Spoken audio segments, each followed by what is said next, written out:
What have you been doing for the past 5 years?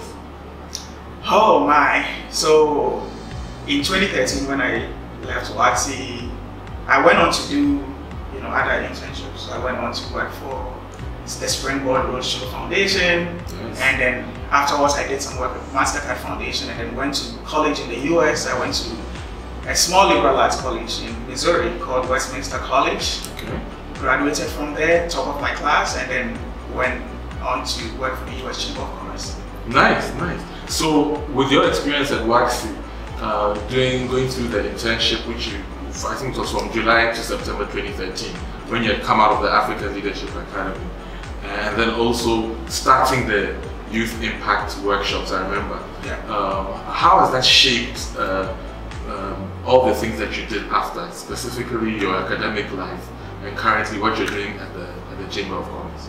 I think when I left the African Leadership Academy, I had no idea what I wanted to study in college, and so when I came here to WACSI, I came here with a lot of passion, because that's what the African Leadership Academy gives you. You go to this institution for 2 years, it teaches you about leadership, it teaches you about entrepreneurship, it teaches you that you can do something with your life, you can have an impact. And so what better institution to begin to have that materialize than the West Africa Civil Society Institute. So for me, I think WACSI was a foundational element of my, you can call, career. WACSI gave me a lot of confidence, it gave me a lot of opportunities.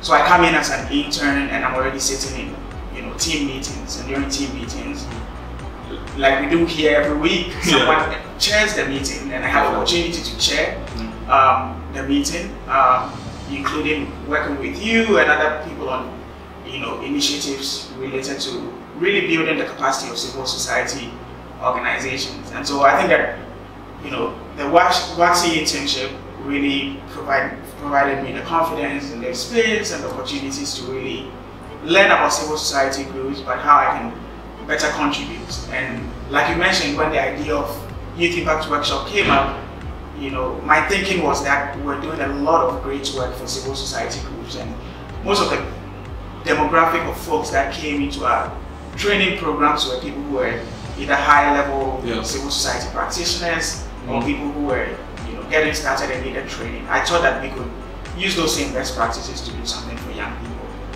And when I pitched it to the group in one of our team meetings, everyone was really excited for it, provided me the support. I remember that meeting actually. Yeah, and I came with a box to illustrate how it was going to be. Yeah, and I think it was some sort of toolbox. It was a toolbox that allowed me to training.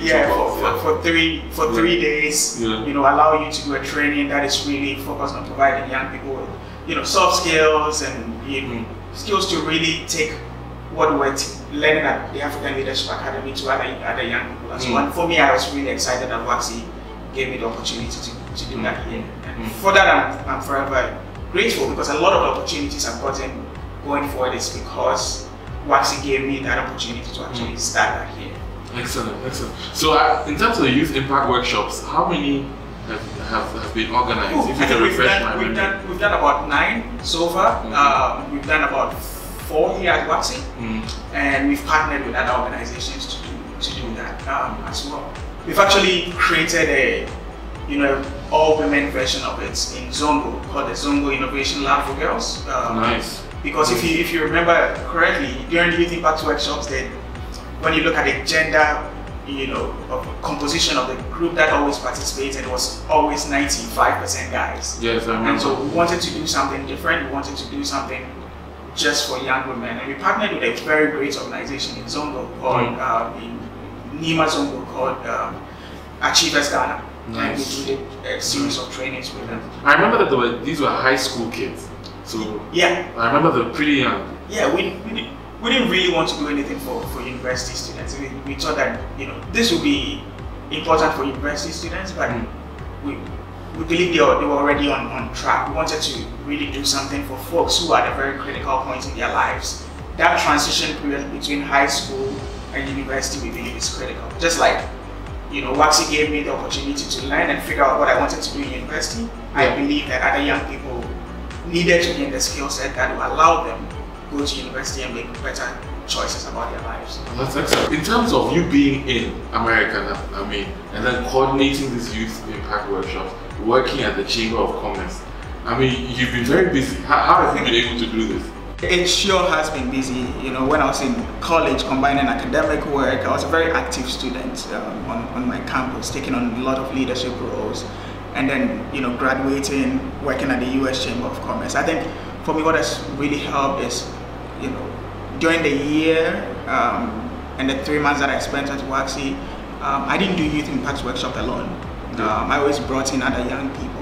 And other young people that have gone through Youth Impact Workshop have come on board to help us on. So even though I wasn't, you know, here, I was, you know, involved with the curriculum design part and tweaking that, but a lot of the groundwork were done. Took a life of its own. Yeah, people like, you know, Imelda, Jonas.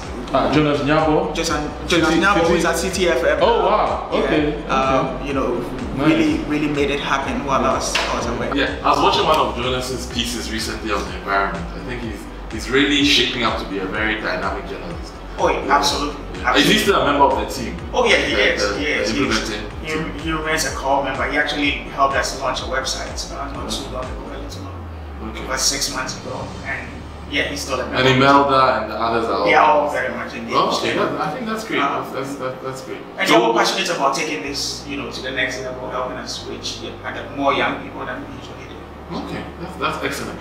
What next for you after the Chamber of Commerce? Well, how does the next 5 years look like for you? Well, that's an interesting question. So, I think what led me to go work at the Chamber of Commerce is that during my senior year in college, I wrote my senior thesis on China and Africa, and nice. I really explored, you know, the impact of Chinese foreign direct investment across many countries in Africa. So looking at Chinese activity in Ghana's, you know, mining sector, and some of the recent deals that we've signed with China, you know, in addition to countries like South Africa, Nigeria, and so on. And so I became very, you know, passionate about learning more about China and China's role within the world, because whether we like it or not, China has come to stay. China has come to our continent, they've come to stay. And so, you know, I think it's up to us to figure out how do we make the relationship beneficial for us. Exactly. And so we need to set our own agenda. Yes. You know, not just be, you know, driven by other people's agenda, but how do we leverage on this China's interest to push our own agenda? Yeah. And for me, that came with going to, you know, an interest in going to China and learning more about China, picking up some aspects of Chinese culture and the language. I think that is critical because I think something that is missing when it comes to the Chinese engagement is that I feel the African side do not have a better understanding of China. Of China. Yeah. What drives Chinese? What drives how they think investment? How they think, and you know, what really they see as how they perceive us exactly. in reality beyond the formal arrangement. Exactly. So for me, I've been trying to figure out how do I really understand that. And of course, I knew that the US would remain a major player as well. And so when the time came for me to you know, decide what the next 5 years would look like, I knew that we would have a better understanding of the US, but also having a better understanding of China. And so I spent the last year working at the U.S. Chamber of Commerce, specifically with the Africa program. This is in Washington, D.C.? In Washington, D.C. I was based in Washington, working at the Chamber and really helping American companies think through their Africa strategies and what business opportunities exist for them to invest. And so I've really developed my knowledge on the U.S. private sector, how American companies think, how American companies see the continent and the business opportunity. And so the next step for me is that I've just been awarded a Schwarzman scholarship to go study at Tsinghua University in Beijing. I'll be spending the next year in Beijing. Okay, so that's a master's? It's a master's program. So I'll be doing a master's in global affairs, most likely with an emphasis on public policy or economics and business. So that's really interesting, this whole Schwarzman scholarship. I'm sure you have a really great time.